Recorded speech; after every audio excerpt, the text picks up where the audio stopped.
In the meantime, technology had reached its peak in the Atlantean Empire.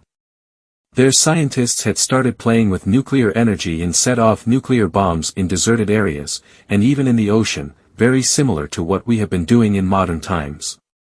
Others were exploring the inner Earth and stumbled upon ancient beings who resided there, mostly survivors of older experiments, both before the original Terra blew up and others more recent.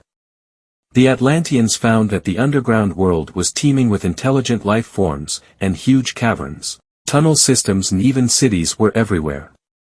The priesthood, who still had psychic powers enough to be able to explore other realities, also sensed there were civilizations living there residing in other dimensions. And of course, wars broke out, and conflicts were created. Some of the deep dwellers claimed that those living above ground were intruders and their own species were the rightful heirs of the planet, something that amused some of the humans, while others got insulted.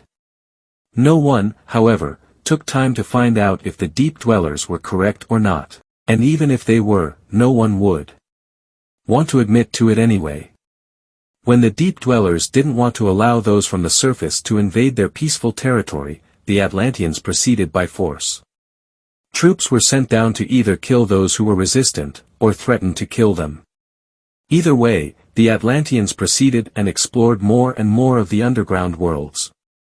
To their great surprise, they found some of the deep dweller being of a totally different genetic setup than themselves, some of them reptilians and reptoids, while others were giants, and some dwarfs and goblin-like. The Atlanteans used laser weapons and even small nuclear weapons to terminate any resistance against the conquerors. However, not everybody in Atlantis agreed to the direction things were taken. There were those who formed resistant groups, training themselves to overthrow some of the Atlantean kings. On occasion, coups were attempted but always failed, leading to smaller civil wars until the resistance was taken care of and those opposing the system were executed. Albeit, there was an even more secret operation behind the scenes. Some much evolved beings within the priesthood could see the ramifications of things and what was inevitable. These beings were incarnated Namliu and Titans, who still had quite some memories intact of ancient times due to that they knew how to get access to them from the Akashic records even though they, too, were born with amnesia. They had certain ways, perhaps we can call it triggers, during their upbringing, which reminded them of whom they were and how to proceed to secretly retrieve forbidden memories. Instead of building groups to overthrow the bloodthirsty governments, they worked with nature, and performed old, sacred rituals, directed descending from the original Mother Goddess religion. They worked with Mother Gaia, Earth, herself in an effort to keep things in balance. This gave humankind some time, but when they realized what Enlil eventually planned, there was very little they could do about it except trying to escape through the grid and certain stargates they managed to open just before hell broke loose.